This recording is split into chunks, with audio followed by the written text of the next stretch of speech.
नमस्कार, मी शुभांगी पंडित. स्वतेज न्यूज मराठीच्या बातमीपत्रात आपलं स्वागत आहे. तर पाहूया आजच्या काही ठळक घडामोडी. बीडमधील केज तालुक्यातील मसाजोग गावाचे माजी सरपंच संतोष पंडितराव देशमुख यांचा अपहरण व हत्या.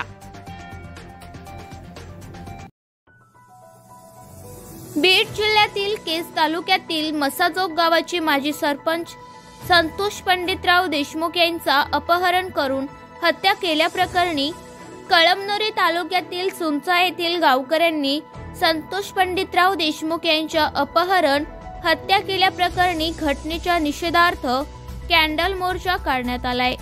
या प्रकरणातील दोषींवर कठोर शिक्षा देण्यात यावी अशी मागणीही करण्यात आली आहे.